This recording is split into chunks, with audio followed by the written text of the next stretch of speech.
Hello, everyone. I'm Devesh Lathi, the program manager at the Next Genius Foundation. Next Genius Foundation helps students with scholarships for their undergraduate education in the US. In this video, I'm going to share with you how to fill the CoF, which is also known as the International Students Certificate of Finances. The ISCOF or the CoF is a document which the colleges in the US use to understand the financial abilities of the student and their families. So let me just share my screen with you and take you through the form and help you fill it.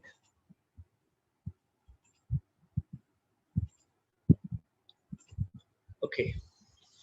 Okay. So here is the CoF or the International Student Certificate of Finances. Again, this helps colleges and universities to obtain complete and accurate information about the funds available to international applicants who want to study in the US, right? You can go through this introduction when you're filling this form, and this is where the form starts. So the first thing is your name. Of course, you can mention your full name over here, Mr. or Miss or Mrs. You can mention your full address over here, uh, your full mailing address over here if it is different from the permanent address, your date of birth. So enter it's in MMDDYYY format. In India, we use the DDMMYYY format, but here you need to mention the month first. That is something to be cautious about. Second is enter your place of birth, the country of birth. You can mention wherever you were born, India or in the US or any other country that you were born in. Country of citizenship. So again, if you are an Indian citizen, you mention India over here.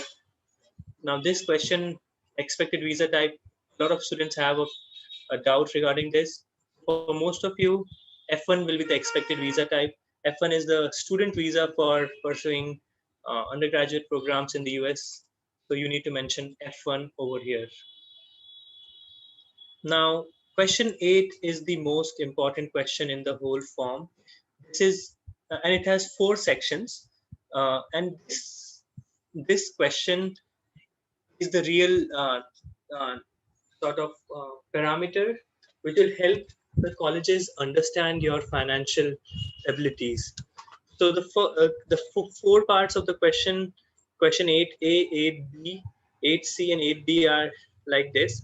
In 8A, you need to mention your family savings or your personal savings, your parents' personal savings in this in the section 8A, and here you will need signature of a bank official.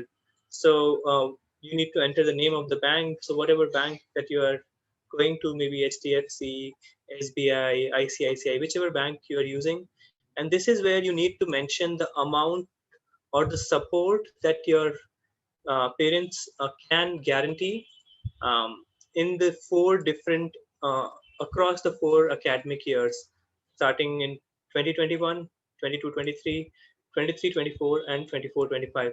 Again, pay attention to the fact that all values here are to be mentioned in dollars and not in rupees.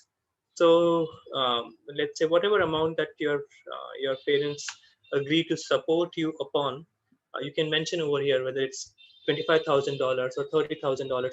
But the thing, again, the thing to note over here is that you will require a signature of a bank official here when you're filling question 8A.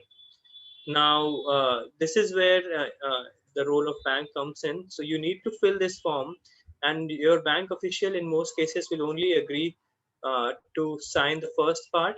And in some cases, of course, when you have FDs, that is fixed deposits, or some other assets locked up in the bank or sort of available in the bank, in those cases, the bank will agree to sign sign your assets for the other cycles or the other years also.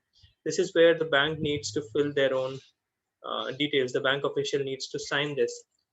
The part second uh, of this question 8B is where your parents, your mom and dad can fill this, and they can mention the assured support or the amount that they have agreed or they have decided to put in to your education. They've decided to invest a certain amount every year into your education, and 8b takes care of that. Again, it takes you need to fill this amount across 4 years and in dollars. So you need to fill this amount in dollars. So in cases where both mom and dad are working, you can mention your father's uh, savings or income here, and you can fill your this particular section, the first one for your father and second one for your mother, or vice versa, both are fine, and then your parents can sign this. So 8b is where your parents sort of uh, show you or demonstrate to the college that this is the amount that they are ready to put into your education. This is the amount that they are ready to invest into your education on a yearly basis. 8c is if you have any other sponsors apart from your parents, sometimes your uncles, your chacha chachi, or mama mami, someone like that have agreed to sort of sponsor your education, or maybe if your parents employer might agree that okay, uh, we will invest a certain amount into your child's education. So that is what sponsors mean. Again, Next Genius Foundation, you cannot mention Next Genius Foundation here because it is not a assured support. You have not yet won the scholarship. We are right now, when I'm making this video, we are just in December and the scholarships are announced in January. So, and this form is to be filled along with the college application before the interviews, before the scholarships are announced. You cannot mention Next Genius here. You need to mention anyone who has confirmed, who has committed funds towards your education. And this is where they can sign, they can mention their address, and they can mention their relationship with you. And finally, again, if you have any government funding, if any state government or central government have sort of offered you a scholarship or any money towards your education, you can mention all of that here in your government funding. Question number 9 is the exchange rate. Of course, you can take note down the exchange rate. Uh, the current exchange rate, you can enter the current exchange rate. When I'm making this video, US dollars is roughly 74 rupees.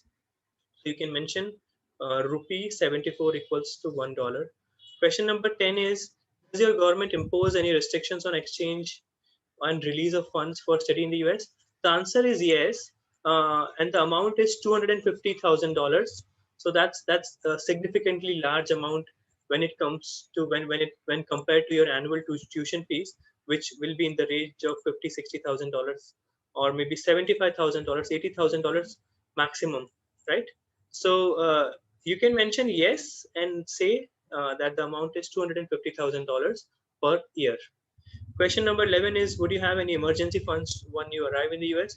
So yes, in most cases, your emergency funds will be your parents' savings, parents' income, and in most cases, you will carry an amount which would be somewhere around 2,000 to 3,000, $5,000 maximum. Again, you'll have to make sure what kind of restrictions are there when you take money outside in cash. So I recommend that you mention $2,000 here. That is a reasonable amount when you're traveling to the US. Question number 12 is, how will you pay for your transport in the US? Again, you can mention your parents' savings here. What is the amount you expect when you arrive at the institution? So this is again, you can mention that you'll have roughly $2,000 to $3,000 or money when you arrive at the college. Do you plan to remain in the US during the summer? It's okay if you can mention yes or no as well. It really won't matter a lot right now because this is not something that you need to. This answer can change as you move forward. So you can say yes here, and you can say yes in the next question as well, where it asks you, do you plan to attend a summer school in the US? And then you can mention the amount that you will have available with you during the summer. So you can mention your parents' savings, parents' income. Then you can mention roughly $5,000 to $7,000 over here, and that is it. That's how to fill the certification of finance. certification of finances, which is a college board form. Once you fill it, you need to sign it. The student needs to sign it. You need to mention the date and the month and the year over here. Again, the certification of finance is available in an online repository that we have created for all the students. So you can download it from there. You can print it, fill it with your pen, scan it, and email it to the college. So that is how you need to send your certification of finance to the colleges. Download, fill with pen, download, print, fill it with your pens, scan it, and email it to the colleges. So thank you everyone for watching this video. And if you have any additional questions, feel free to reach out to us.